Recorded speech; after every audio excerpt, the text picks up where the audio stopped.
Hello and welcome back. Mrs. Saunders here. We're starting a new unit on differential equations and slope fields. And this is pretty cool stuff. I kind of like this. So let's dive in and see what we're going to learn. Before studying calculus, when we solved equations containing numbers and variables, our solutions were, well, numbers. Now we're going to explore differential equations where our solution will be a function. A differential equation is any equation which contains derivatives. And there can be more than one function that can satisfy a differential equation. The order of a differential equation is the largest derivative present in the differential equation. For example, a first-order differential equation could be this. Acceleration is the derivative of velocity. A second-order differential equation could look like this. 5y equals by prime plus cy prime prime, double prime? I don't know. How do you say that? So you see you've got y double prime there. And so that would be a second order differential equation. And then a third order differential equation. We've got a couple derivatives. We have a double prime, we have a prime, now we have a triple prime. So that's the highest order. That's 3 derivatives. So that's why it's a third order differential equation. Just so you know, this notation here, like the dv dt, dx dy, that's Leibniz notation. Leibniz kind of put that together as his way of showing derivatives. When you see y prime, that's Lagrange notation. So here's Jim. Welcome, Jim. And remember, Jim is when you just sit back and relax and enjoy the math for a few minutes, just so you can see the overview of what's going on, without having the stress of taking notes. So this question asks, are either y equals 2e to the x and or y equals e to the negative 4x valid solutions for this differential equation here? Y double prime plus 3y prime equals 4y. Well, I don't know. How do we figure that out? Let's take the first one, y equals 2e to the x. And if you'll notice in our differential equation, we have a couple of different derivatives that we need to be looking for. The second derivative, the first derivative, and, well, the original function. So we're going to take y equals 2e to the x, and let's find the first derivative. So y prime would be, well, 2e to the x. And the second derivative would be, okay, 2e to the x. Now what we're going to do is we're going to plug these in to the appropriate locations here. So y replaces y prime replaces y prime, and y double prime replaces y double prime. And then the question is, are these equal expressions? So if we clean it up a bit, we get 2e to the x plus 6e to the x. Does that equal 8e to the x? Sure does. So that means y equals 2e to the x is a valid solution for my differential equation. Let's try the other one. Y equals e to the negative 4x. So same thing, we need to find the first derivative, which would be negative 4e to the negative 4x, and the second derivative, which would be 16e to the negative 4x.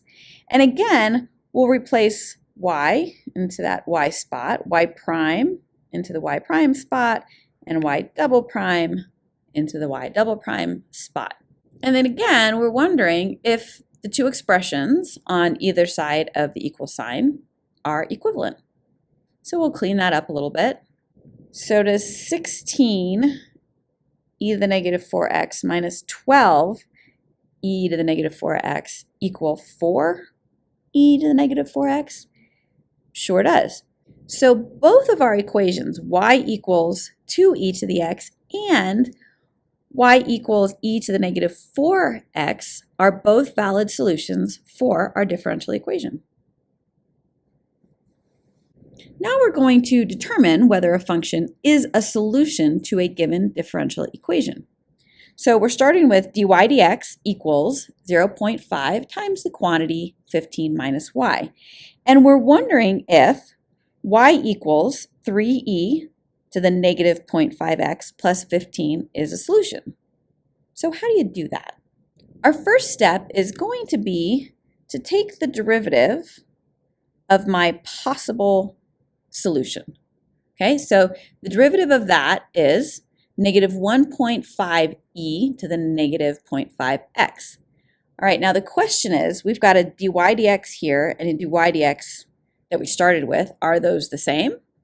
Well, it's hard to see right now because the top one is in terms of y and the bottom one is in terms of x. So what do? Well, I have a y here that I can plug in.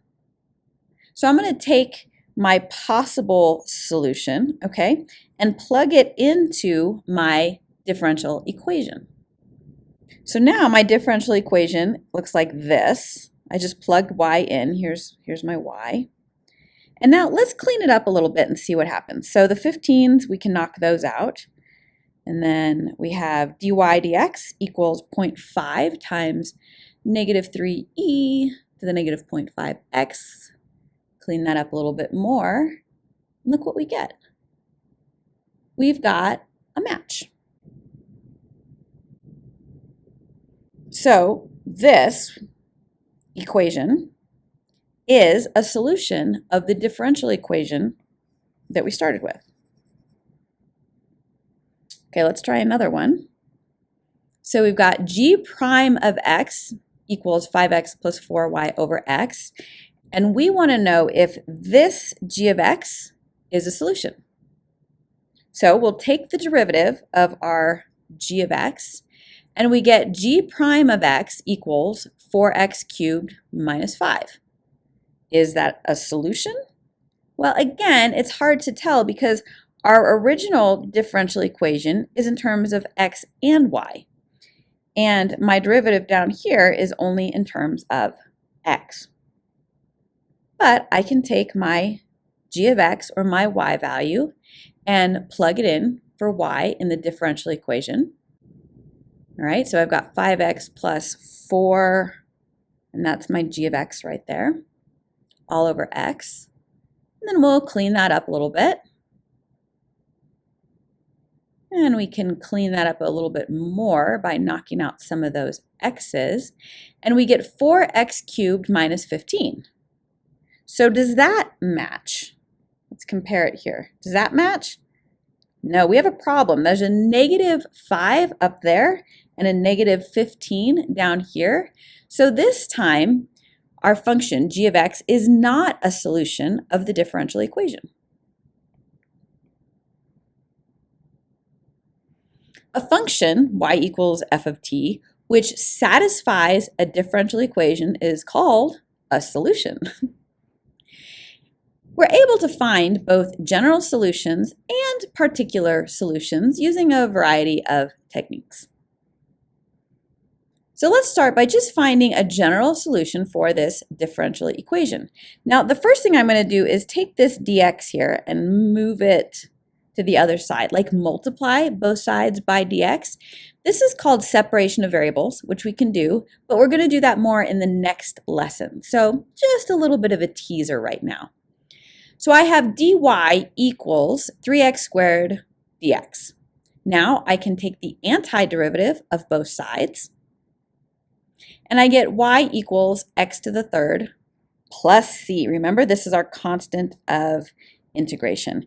And this is now the general solution for the differential equation. Now, another way to kind of solve differential equations is to look at them, well, graphically. So slope, vector, or directional fields, those are graphical representations of differential equations. They're kind of cool. We can use slope fields to visualize all the parallel curves, all the solutions that solve the family of solutions to a first-order differential equation without algebra. For example, this equation, dy dx equals y. Well, that has the property that the slope, dy dx, at any point is equal to the y-coordinate at that point. So if you look at this graph, let's look at this top line right there. All these little tiny slope guys, all these little tiny lines have a slope of 8 over 5, which is the y-coordinate right there.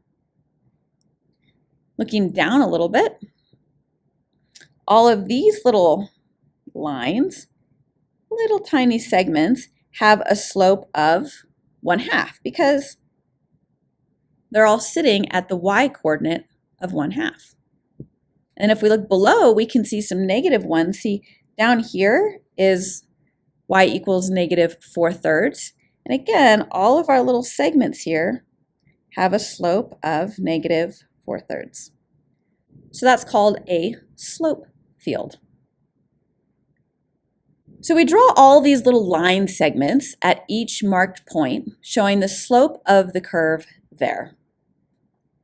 And so you can see, as you look at this slope field, you can see the general shape of all the solutions. Now, in order to sketch a particular solution, you need a little bit more information, and we call that an initial condition.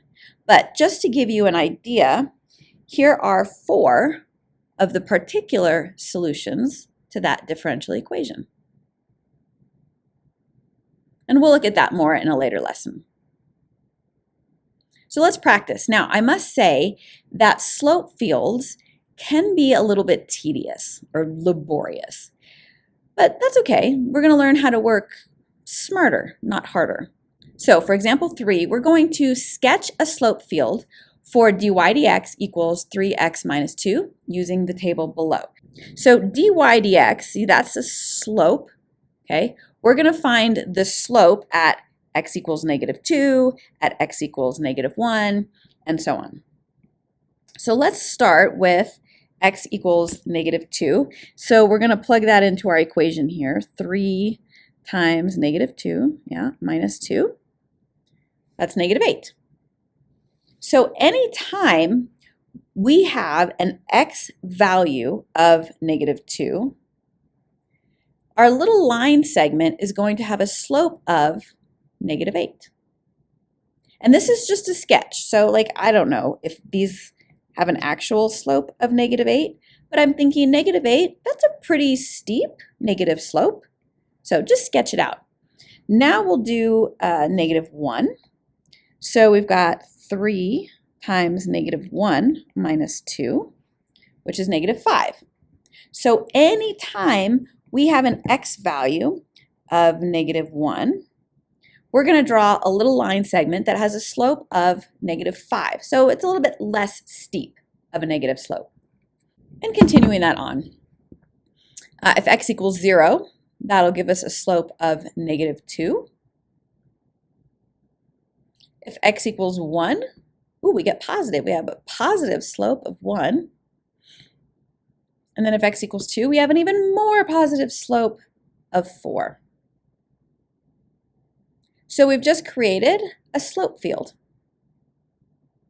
Let's try another one. This time we've got x's and y's involved, meaning instead of doing a whole line of little slopes like we did before, we actually have to take each point.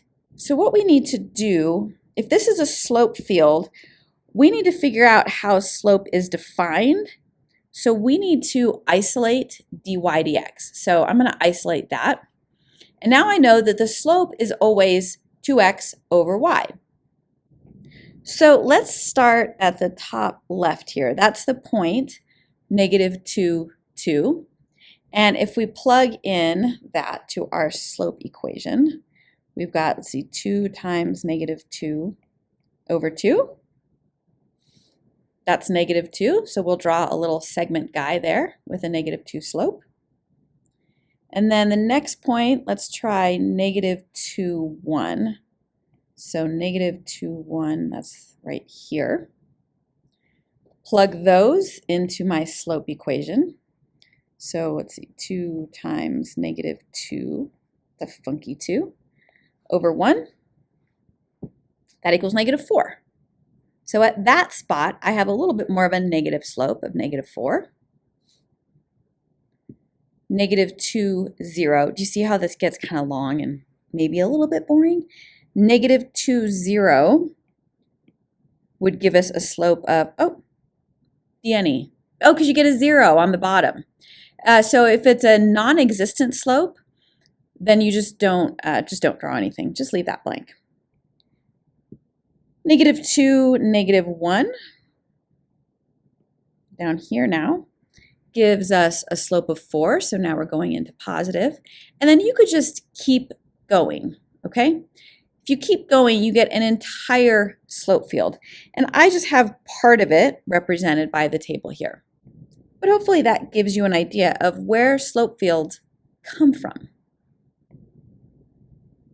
Now, using this same slope field that we just created, we're going to go ahead and find a general solution to this. So this is a graphic representation of all the possible solutions.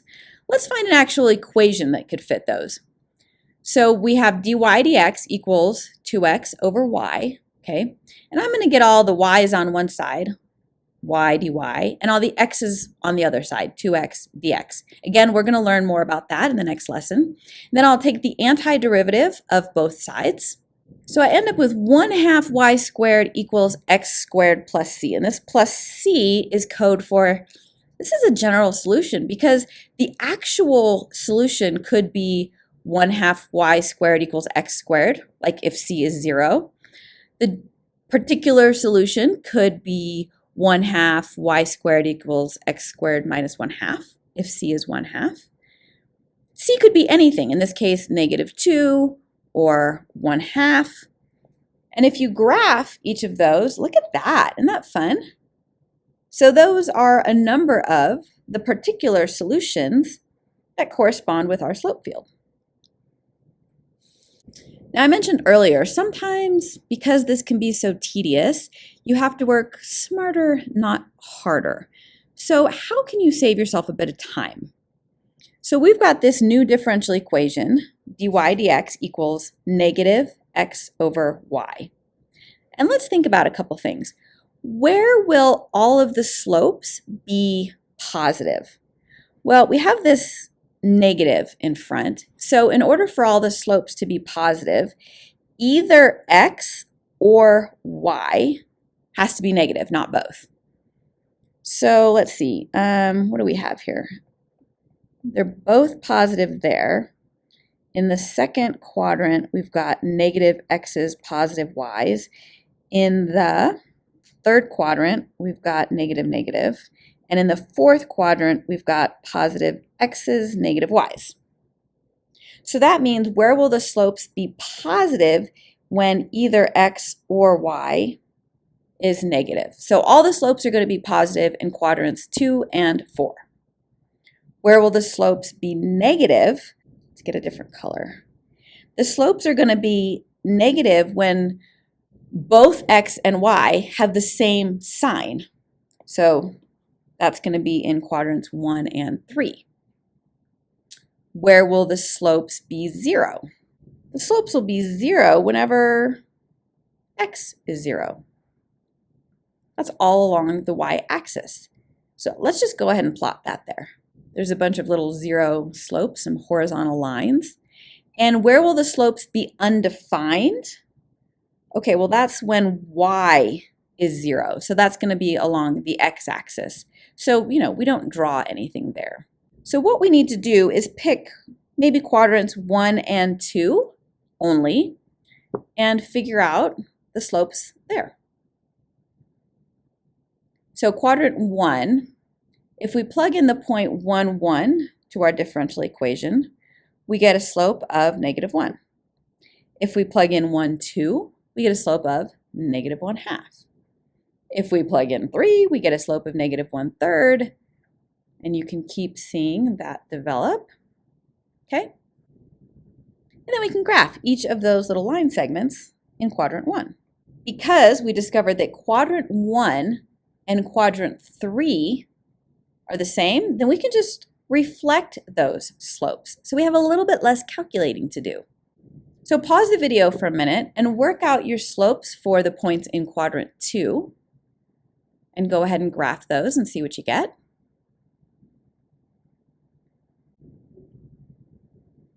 Okay, how'd you do? Does it look something like this? Now remember, we discovered that quadrant 2 and quadrant 4 had the same slope, so we could just get to reflect that through. Still a lot of work, but a little bit less work than we could have done. Now it asks us to sketch the particular solution that passes through the point 0, 2. So the point 0, 2 is right here. And then if you just kind of try to sketch around using that slope field, oh, look what we got. We got a circle. And what's the equation for this circle? Well, it has a radius of 2. A circle with a radius of 2 is x squared plus y squared equals 4.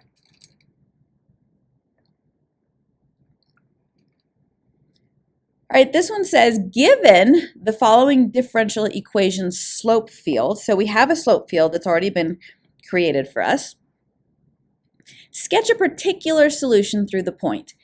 Then use integration to find the actual particular solution. So before we start, let's just figure out something we know. See, we've got x plus 2 on the bottom of a fraction here. So we know that there's going to be an asymptote there. So let's draw that in, make sure we don't cross it. Then we have an initial condition of 0, 1. And now from here, we just got to slowly try to draw a line using these little slope fields as signposts. So there's going to the left and then going to the right. It's a sketch, so you might not get it exactly correct, but that was my guess. And now we're going to go ahead and solve it using integration. So take the antiderivative of both sides. I get y equals ln, the absolute value of x plus 2 plus c. And because we're looking for an initial condition, we need to go ahead and solve for c using our initial condition of 0, 1. So plug in 0 for x and 1 for y. Solving for c. C is 1 minus the natural log of 2. It's not a pretty c, but that's okay. And we'll plug that back in. So there's our particular solution. And if you actually graph that, there's what it looks like. So not bad. Not bad at all. All right, so that's the end of our introduction into differential equations and slope fields. You may not have seen slope fields before, but they're really cool. It's a nice visual. So yeah, good luck with that. Have fun, and I'll see you next lesson.